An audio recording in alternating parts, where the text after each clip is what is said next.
Have you heard? It's truck news. No! The Truck Show. We're gonna show you what we know. We're gonna answer what the truck.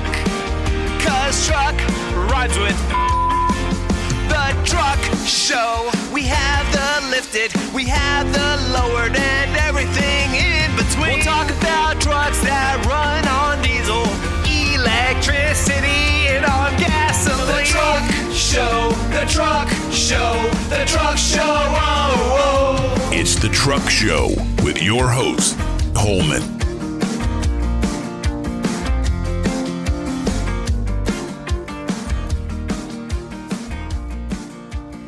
The Truck Show podcast is brought to you by the following sponsors.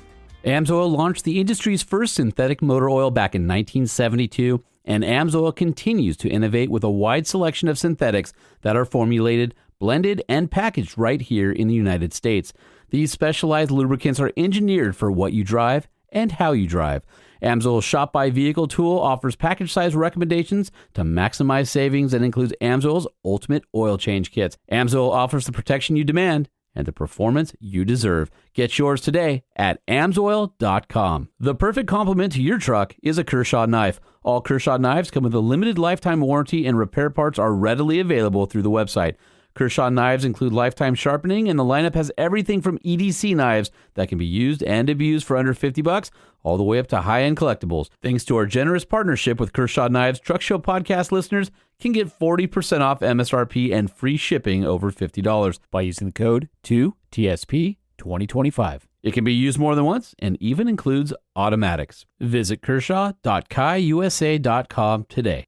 UAM Pistons is one of the few companies that's been in business for over 100 years. Founded in 1922, UEM continues on today, owned and run by the fourth generation of the family that founded them. We especially like the company's dual-alloy line of diesel pistons, which are cast and machined in-house to maintain the highest level of quality and consistency.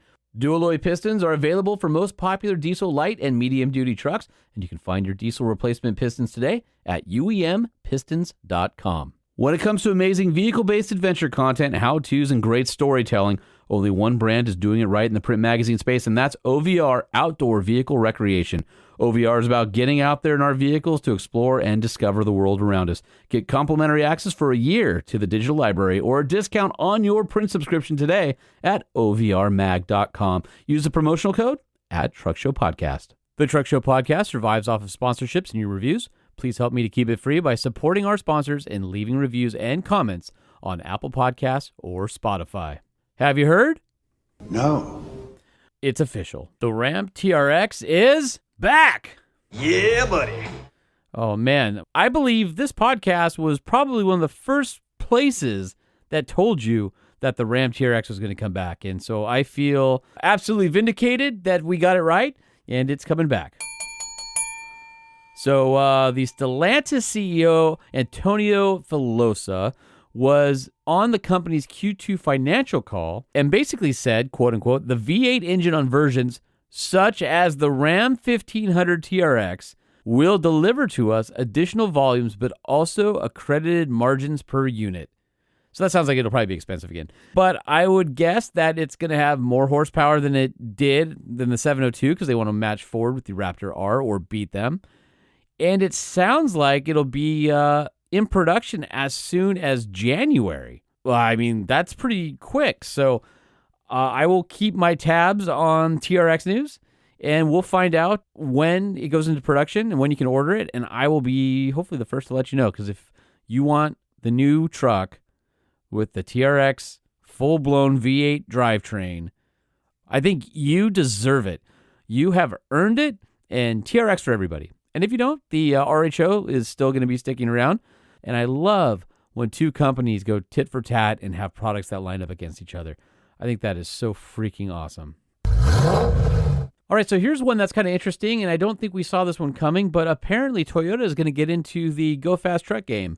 I know they've got the Tundra TRD Pro, but there was a special Pro recently caught near Toyota's Technology Center in Ann Arbor, Michigan, sporting manufacturer plates, and it was a Tundra crew cab with wide body fenders front and rear, a wider rear axle, wider A-armed, long travel front suspension, looks like 35s, maybe 37-inch tires, and a reworked rear suspension with a billet aluminum panhard bar. And it looks very legitimate. The only things on it that don't look OE are the bumpers.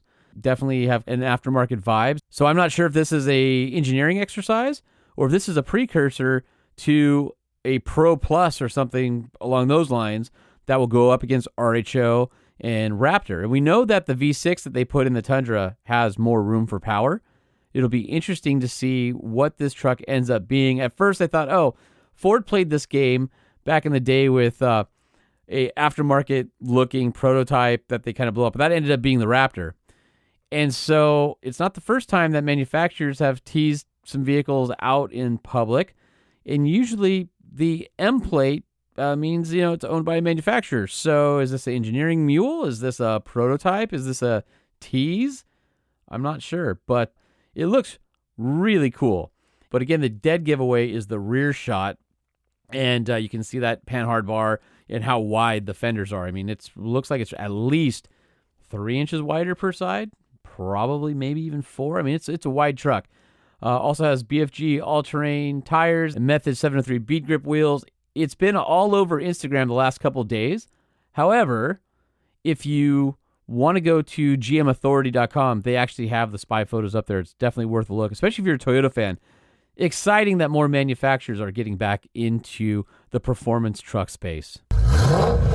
So what makes all of this possible? Why is the TRX coming back? What's going on with the Tundra? Well, I think this has something to do with it, and that was the announcement this week that the EPA is going to effectively cancel its legal authority to limit carbon emissions from the automotive industry. And that was announced by Lee Zeldin, who's the EPA administrator. He said that he's officially planning to get rid of a 2009 declaration that basically called greenhouse gas emissions a threat to public health and safety, and then that's what legally authorized the agency to regulate it.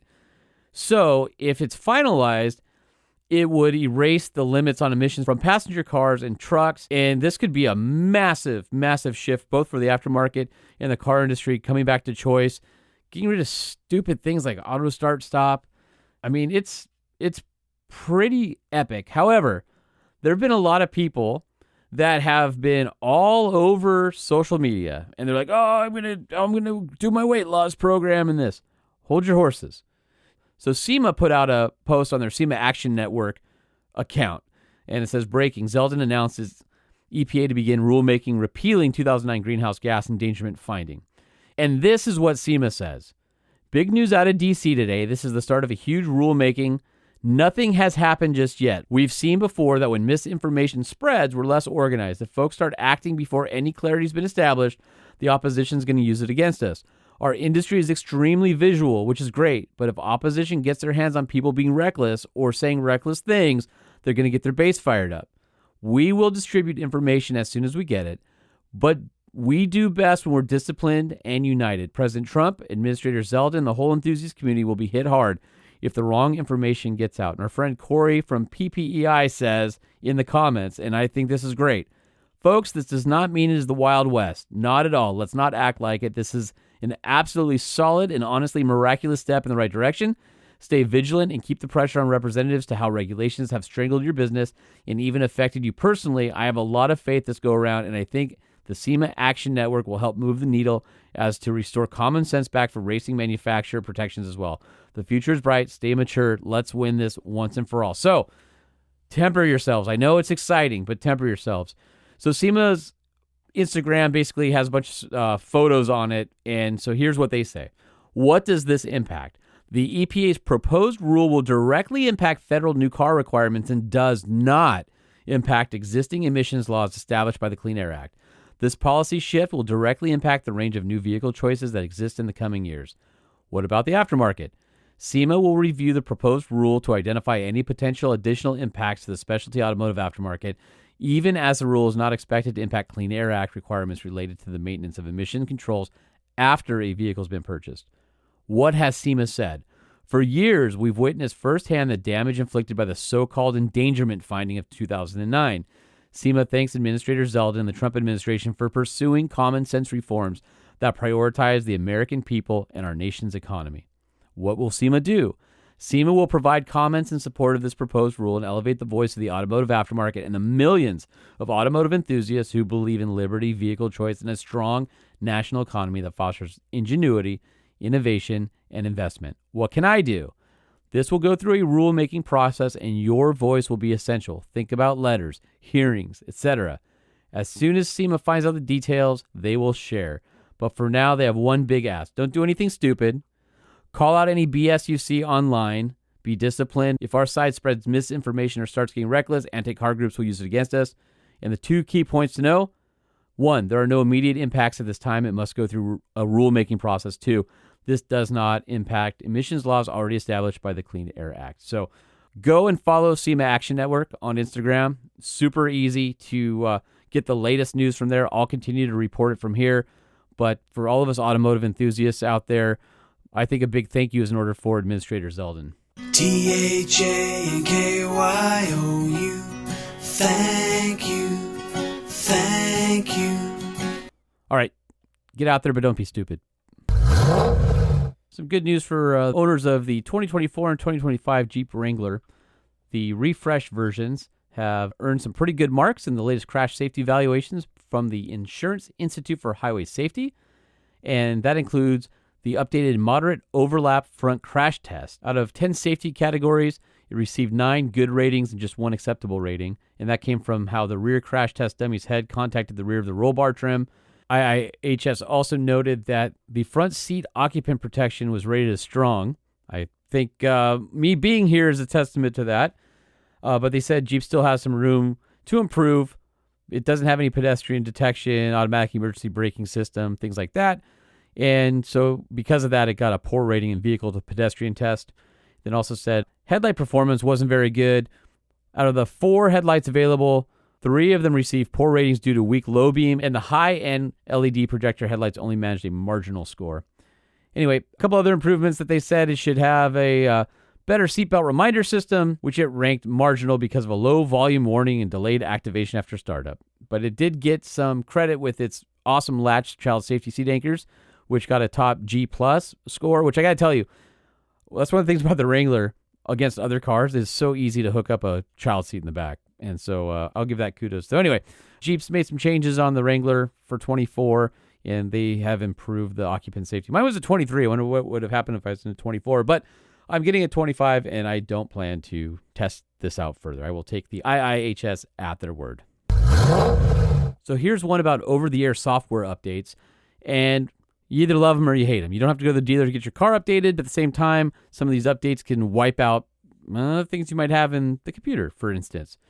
So whether you like them or not, they are here to stay. And the warranty booklet for 2025 and 26 GM vehicles says, quote unquote, the owner is responsible for ensuring all brand-provided over-the-air software updates are installed within 45 days of software availability to the vehicle. Damage resulting from failure to install over-the-air software updates is not covered. Ooh, that's interesting. So anyway, if you're going to be driving a 25 or newer GM vehicle and you get that over-the-air update, if you like your warranty, you better push the OK button. But I also don't know why it isn't just automatic. But I guess it's nice to have control over it, even though you don't really have control over it. I don't know. On my computer, I wake up in the morning and it's just updated. Be nice to have that on my car, but at the same time, I don't want it messing with anything I messed with. I mean, of course, I did all of that out of warranty.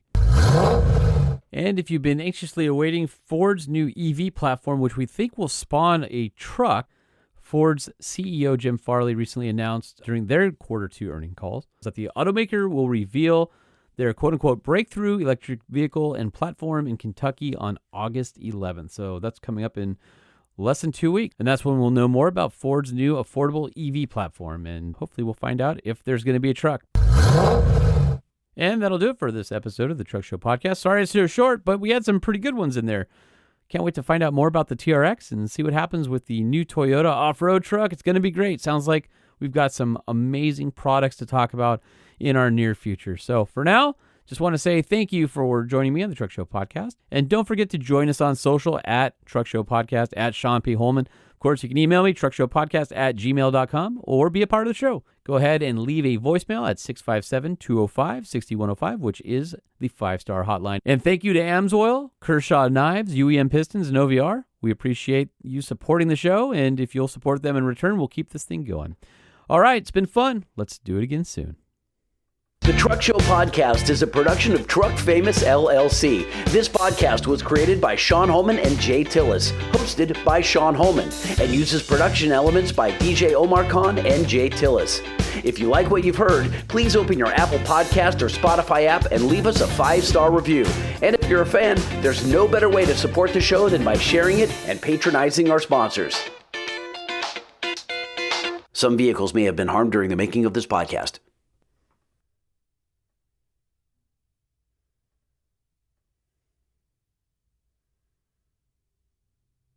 And just remember, kids, when it comes to long travel trucks, every inch counts.